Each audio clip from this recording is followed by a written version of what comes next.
இன்றைக்கி வந்து பார்த்திங்கன்னா தளபதி விஜயோட த கோட் படம் வந்து ரிலீஸ் ஆயிருந்துச்சுங்க. இந்த படத்தை பார்த்துட்டு வந்ததுலேருந்து இந்த படத்தை பற்றி கம்ப்ளீட்டாக ரிவ்யூ பண்ணணும்னு சொல்லி தான் இந்த வீடியோ மேக் பண்ணுறேன். இன்றைக்கி மார்னிங் தான் வந்து இந்த படத்தை பார்த்துட்டு வந்தாலும் நீங்கள் ஆஃப்டர்நூன் இந்த வீடியோ வந்து நான் ரெடி பண்ணிகிட்ருக்கேன். இந்த படத்தில் ஏகப்பட்டமான முக்கியமான சீன்ஸு, ஏகப்பட்ட விஷயங்கள் வந்து பார்த்திங்கன்னா வேறு லெவலில் இருந்துச்சுன்னே சொல்லலாங்க. என்னோட எக்ஸ்பீரியன்ஸை இந்த வீடியோவில் நான் ஷேர் பண்ணிக்கிறேன். நீங்கள் இது வரைக்கும் நம்ம சேனல் சப்ஸ்கிரைப் பண்ணாமல் இருந்தால் மறக்காமல் சப்ஸ்கிரைப் பண்ணிக்கங்க. அண்ட் பக்கத்தில் இருக்கிற பெல் பட்டன் கிளிக் பண்ணிக்கங்க. நீங்கள் பார்த்துருக்க தர்மன் ஸ்டுடியோ, நான் உங்கள் சதீஷ்குமார். வாங்க வீடியோக்குள்ள போகலாம்.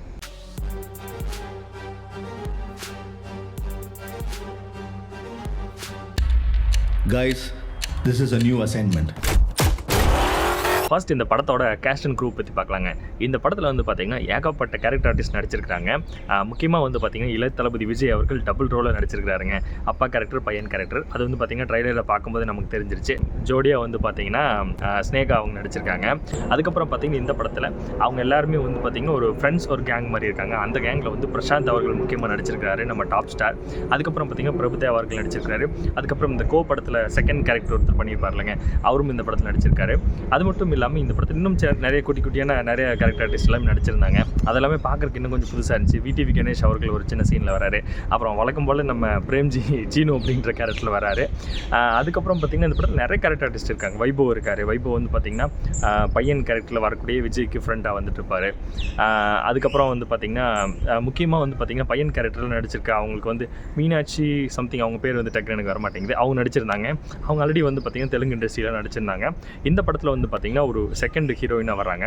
பட் அவங்க கேரக்டருமே சூப்பராக இருந்துச்சு. அவங்களுமே சூப்பராக நடிச்சிருந்தாங்க. ஒரு புது லீடர், 68 இன்டர்நேஷனல் சக்ஸஸ்ஃபுல் ஆப்ரேஷன். இந்த படத்தில் எல்லா கேரக்டருமே அவங்களோட ஒர்க் கரெக்டாக பார்த்துருந்தாங்கன்னு சொல்லலாங்க. எனக்கு வந்து இந்த படம் கம்ப்ளீட் பேக்கேஜாக இருந்துச்சு, ரொம்பவும் பிடிச்சிருந்துச்சுங்க. Hostage negotiator, field agent. First இந்த படத்தோட ஒன்லைன் ஸ்டோரி பற்றி பார்க்கலாங்க. இந்த படத்தோட கதையை பற்றி ஆல்ரெடி நிறைய பேர் ரிவ்யூ போட ஆரம்பிச்சிட்டாங்க. அப்படி இருந்தும் நான் வந்து இந்த படத்தோட கதையை ஸ்பாய்லர் இல்லாமே சொல்லணுன்ற ஒரு முடிவில் தான் இந்த வீடியோ நான் மேக் பண்ணிகிட்ருக்கேன். Spy. In short, he is a goat of sats. இந்த படத்தோட கதை கான்செப்ட் என்ன அப்படின்னு வருதுன்னு பார்த்தீங்கன்னா, இப்போ வந்து பார்த்திங்கன்னா அப்பா வந்து பார்த்திங்கன்னா ஒரு ரா ஏஜென்ட்டுக்கு கீழே ஆன்டி டெரரிசம் ஸ்குவாடில் வந்து ஒர்க் பண்ணுறாருங்க. அவங்க டீமில் தான் பிரசாந்த், அப்புறம் பிரபுதாவா, இவங்க எல்லாருமே இருக்கிறாங்க. இவங்க டீமில் இருக்கும்போது இவங்க வந்து அவங்க ஃபேமிலிக்கே தெரியாமல் இந்த டீமில் வந்து ஒர்க் பண்ணிகிட்டு இருக்காங்க.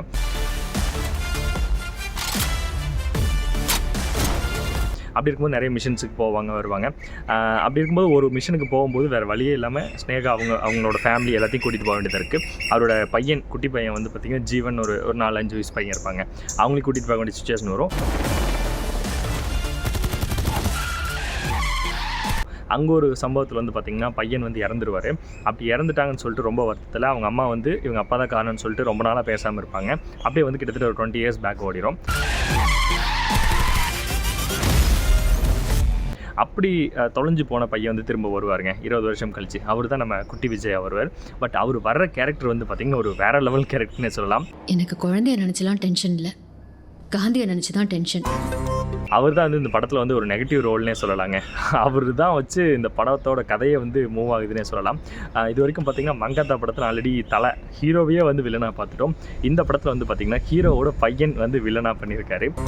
இப்போல்லாம் அலோஃபா சுற்றிட்டு இருக்காரு, வீட்டுக்கும் டைமுக்கு வரதில்லை. அதுலேயும் வில்லன் கொஞ்சம் நஞ்ச வில்லன்லாம் இல்லைங்க. இது வரைக்கும் நான் பார்த்த தமிழ் சினிமாவில் தி பெஸ்ட்டு வில்லன்னே சொல்லலாங்க.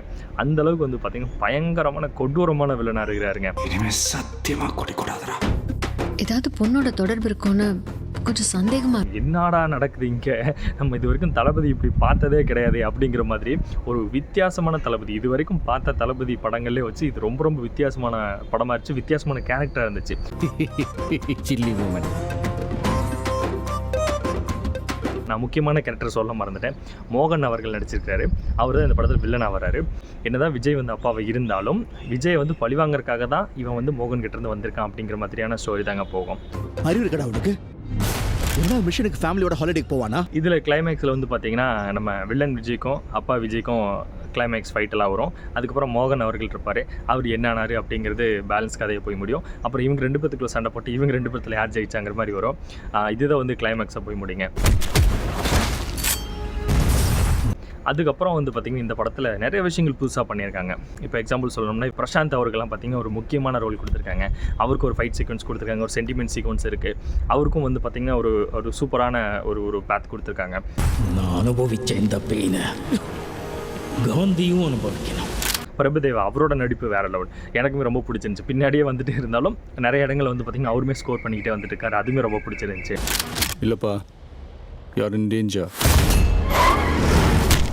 அது மாதிரி இந்த படத்தில் ஒவ்வொரு கேரக்டர்ஸுமே வந்து அவங்களோட வேலையை பக்காவாக பண்ணியிருக்காங்க, அவங்களோட கேரக்டரை கரெக்டாக யூட்டிலைஸ் பண்ணியிருக்காங்கன்னே சொல்லலாம்.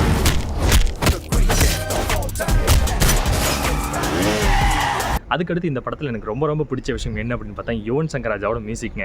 நிறைய பேர் இந்த படத்தை பற்றி அந்த மியூசிக்கை பற்றி பேச மாட்டேங்கிறாங்க. எல்லாத்துக்கும் பார்த்து ஸ்டார்டிங்கில் ரிலீஸ் ஆனப்போ அந்த சிங்கிள் எல்லாமே பார்த்தா மியூசிக் வந்து அந்தளவுக்கு இல்லை, நம்ம மங்காத்த அளவுக்கு எதிர்பார்த்தோம் இல்லை அப்படிங்கிற மாதிரி ரொம்ப கழுவி ஊற்றிட்டு இருந்தாங்க. ஆனால் படத்தோடு சேர்ந்து நீங்கள் பார்க்கும்போது எனக்கு வந்து மியூசிக் வேறு லெவலில் இருந்துச்சு, எனக்கு ரொம்பவே பிடிச்சிருந்துச்சி. இது வரைக்கும் நிறைய பேர் காந்தி வேஷம் போட்டு பார்த்துருக்கேன். இப்போது அந்த பிஜிஎம் டைட்டில் கார்டு போடுறப்ப இருந்து ஆரம்பிச்சு இன்டர்மிஷன் சீனு, அதுக்கப்புறம் பார்த்தீங்கன்னா செகண்ட் கேரக்டர் வரும்போது, அதுக்கப்புறம் வில்லனுக்கு ஒரு பிஜிஎம் அப்படிங்கும்போது ஒவ்வொரு இதுலேயுமே ட்ராக் வைஸ் பார்த்தீங்கன்னா கொஞ்சம் டிஃப்ரெண்ட்டாக புதுசாக நிறைய விஷயங்கள் பண்ணியிருக்காருன்னே சொல்லலாம். ஆனால் ஃபார் த ஃபர்ஸ்ட் டைம் காந்தியே வேஷம் போட்டு பார்க்குறேன். கொஞ்ச நாள் கேப் விட்டாலுமே வந்து பார்த்தீங்கன்னா யுவனோட மியூசிக் அப்போவுமே ஒரு புதுசாக ஒரு நிறைய விஷயங்கள் புதுசாக கொண்டு வராருன்னே சொல்லலாம். எனக்கு ரொம்ப ரொம்ப பிடிச்சிருச்சுங்க யுவன் சங்கர் ராஜாவோட மியூசிக். இந்த படத்துக்கு ஒன் ஆஃப் த பாசிட்டிவ் வந்து யுவன் சங்கர் ராஜாவோட மியூசிக்னே சொல்லலாங்க. சென்னையில் ஏதோ ஒரு இடத்துல பாம்பு வைக்க போகிறாங்க. அதுக்கடுத்து இந்த படத்தோட ப்ளஸ் அண்ட் மைனஸஸ் பற்றி பார்க்கலாங்க. இந்த படத்தோட ப்ளஸ் நான் பார்த்த விஷயங்கள் என்ன அப்படின்னு பார்த்தீங்கன்னா, ஃபஸ்ட் விஷயம் யுவன் சங்கர் ராஜாவோட மியூசிக்ங்க. ரெண்டாவது வந்து பார்த்திங்கன்னா தளபதியோட நடிப்பு, அவரோட டெடிகேஷன். ஒவ்வொரு கேரக்டருக்கும் பார்த்திங்கன்னா அதுக்கேற்ற மாதிரி டெடிகேஷன் கொடுக்குறாரு, வாய்ஸ் மாடுலேஷன் கூட கொடுக்குறாரு. பிரச்சனையை விட்டு நீங்க 2 பேரும் சண்டை போட்டுட்டு இருக்கீங்க. ஒரு குட்டி விஜய் வர மாதிரி கூட காட்டியிருக்காங்க, ஒரு 15-16 வயசில் நாளைய திருப்பு படத்தில் வரக்கூட அந்த டிஏஜிங்லாம் பண்ணி அந்த கேரக்டருக்கு கூட ஒரு சின்ன வாய்ஸ் மாடுலேஷன் கொடுத்துருக்காரு. இப்போ ஓல்டர் கேரக்டருக்கு வரும்போது அதுக்கேற்ற மாதிரி வாய்ஸ் மாடுலேஷன் பண்ணி கொடுத்துருக்காரு. தளபதியோட எஃபர்ட் ரொம்பவே பிடிச்சிருந்துச்சு. முடியல நான் சொல்லு, நான் போட்டேன். நிறைய இடத்துல வந்து பார்த்திங்கன்னா கிராஃபிக்ஸ் விஎஃப்எக்ஸ் காட்சி எல்லாமே வந்து பார்த்திங்கன்னா அவ்வளோ அக்யூரேட்டாக பக்காவாக பண்ணியிருந்தாங்க. எங்கேயுமே வந்து தனியாக தெரிகிற மாதிரி கிடையாதுங்க. ஏகப்பட்ட ஷார்ட்ஸ் வந்து இருக்குது, விஎஃப்எக்ஸ் ஷார்ட்லாம் இல்லாமலாம் கிடையாது, இருக்குது. பட் இருக்கிறது எல்லாத்தையும் ரொம்ப தெளிவாக அக்யூரேட்டாக பக்காவாக மேட்ச் பண்ணியிருந்தாங்க. கம்ப்ளீட் பேக்கேஜாக கொடுத்துருக்காங்க. எனக்கு வந்து இந்த ரொம்ப ரொம்ப பாசிட்டிவாக தெரிஞ்சுதுங்க.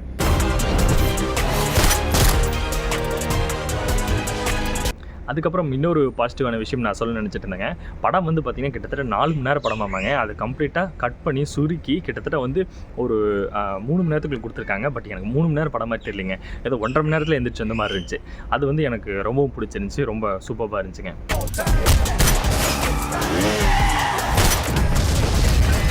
ரெண்டாவது இந்த படத்தோட நெகட்டிவ் பற்றி பார்க்கலாங்க. இந்த படத்தில் எனக்கு நெகட்டிவ் பட்ட விஷயம் எல்லாரும் சொல்கிறது தான் டிஏஜிங் தாங்க. இது வரைக்கும் தளபதி அப்படி நம்ம பார்த்ததில்ல, பட் இருந்தாலும் புதுசாக பார்க்குறதுக்கு ரொம்ப ஒரு மாதிரி நெருடலாக இருந்துச்சு.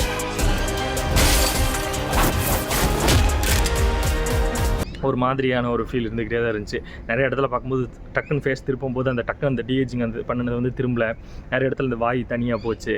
நான் நிறைய இடத்துல நோட்டீஸ் பண்ணேன். அதாவது பையன் விஜய்க்குமே வந்து பார்த்திங்கன்னா நிறைய இடத்துல அந்த இது வந்து கொஞ்சம் நோட்டீஸ் பண்ண முடிஞ்சுது. வயசாயிடுச்சு, ஸ்குவாடை விட்டு போய் பல வருஷம் ஆச்சு, எப்படின்னு யோசிக்கிறீங்களா? அது ஒரு மிகப்பெரிய நெகட்டிவ்னு என்ன சொல்லலாம். இது வரைக்கும் வந்த படங்கள்லேயே வந்து பார்த்திங்கன்னா இது வந்து கொஞ்சம் ஒரு டிஏஜிங்லேயே இது கொஞ்சம் எப்படி சொல்கிறது, லோ லெவல்னே சொல்லலாங்க. எவ்வளோ வயசான என்னையா? எனக்கு தெரிஞ்சு இது வந்து ஒரு 80% தான் மேட்ச் ஆச்சுன்னு சொல்லலாங்க. அந்தளவுக்கு பக்காவாக மேட்ச் ஆகல. அதையும் அந்த கடைசியாக குட்டி விஜய் ஒருத்தர் வராரு, சுத்தமாக 0. சத்தியமாக எனக்கு வந்து அது பிடிக்கவே இல்லைங்க. ஏதோ பொம்மை மாதிரி மண்டை வச்சு இப்படி தனியாக எப்படி சொல்ல மாஸ்க் போட்டுட்டு வந்த மாதிரி இருந்துச்சு. Lion is always a lion. கண்ணு சிமிட்டுறது கூட வந்து பார்த்திங்கன்னா அந்தளவுக்கு அக்யூரேட்டாக கிடையாது. கண்ணு புடக்குன்னு அது பார்க்குறக்கே ரொம்ப ஒரு மாதிரி ஆக்வர்டாக தெரிஞ்சதுங்க எனக்கு. அது சுத்தமாக மேட்ச் ஆகலை, எனக்கு அது வந்து சுத்தமாக பிடிக்கவே இல்லைங்க. அதனால் அது ஒரு மிகப்பெரிய நெகட்டிவ்னே சொல்லலாங்க.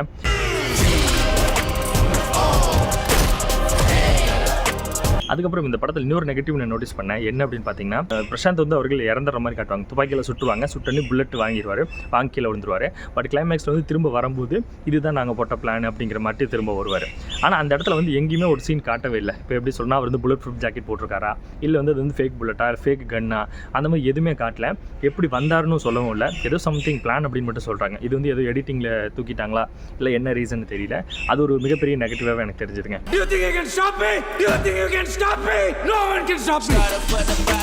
மற்றபடி எனக்கு வந்து பார்த்திங்கன்னா ஓவரால் இந்த படம் ரொம்பவே பிடிச்சிருந்துச்சுங்க.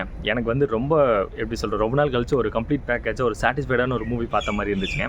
அதுக்கப்புறம் கிளைமேக்ஸில் வரக்கூடிய சீக்வன்ஸில் வந்து பார்த்திங்கன்னா நம்ம எஸ்கே அவர்கள் வந்து ஒரு கெஸ்ட் ரோல் பண்ணியிருக்காரு. அது வேறு லெவலில் இருந்துச்சுன்னு சொல்லலாங்க. மருதமலை மாமணியே முருகையா. சேப்பாக்கம் ஸ்டேடியத்தில் வந்து பார்த்திங்கன்னா சென்னை சூப்பர் கிங்ஸ்க்கும் மும்பைக்கும் மேட்ச் நடந்துட்டுருக்கு. அந்த மேட்ச் நடக்கக்கூடிய ஸ்டேடியத்தில் தான் வந்து கிளைமேக்ஸ் நடக்கும். அப்போ அந்த சீக்வன்ஸில் நம்ம தலை தோனியை காட்டுறதாகட்டும், அந்த சீனுக்கெல்லாம் வேறு லெவலு. அதுவும் பார்த்திங்கன்னா படையப்பா பிஜிஎம் போட்டு அந்த தோனி இறங்கி வர சீனு அதெல்லாம் வேறு லெவலில் இருந்துச்சுங்க. எனக்கெல்லாம் ரொம்ப பிடிச்சிருந்துச்சு. தேவனின் குலம் காக்கும் வேலையா ஹையா. அப்புறம் கில்லி படத்தில் வந்து அந்த மருதமலை அந்த பாட்டு பாடிட்டு தளபதி வருவார்லங்க, அந்த சீன் அதெல்லாமே ரொம்ப யூனிக்காக ரொம்பவும் சூப்பராக பிடிச்சிருந்துச்சு.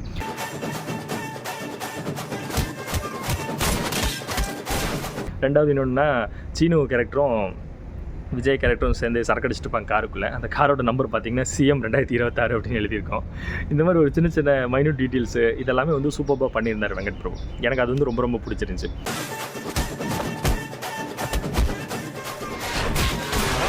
அப்புறம் பிரேம்ஜியோட ஸ்டைலு இந்த இப்படி மாதிரி இல்லைங்க, அதெல்லாம் தளபதி செஞ்சு காட்டுறது இது எல்லாமே வந்து கொஞ்சம் ஒரு வித்தியாசமாக புதுசாக இருந்துச்சு. ஒரு தளபதி பார்க்குறக்கே கொஞ்சம் இன்ட்ரெஸ்டிங்காக சூப்பராக இருந்துச்சு, ஒரு ரெஃப்ரெஷிங்காக இருந்துச்சுன்னே சொல்லலாம்.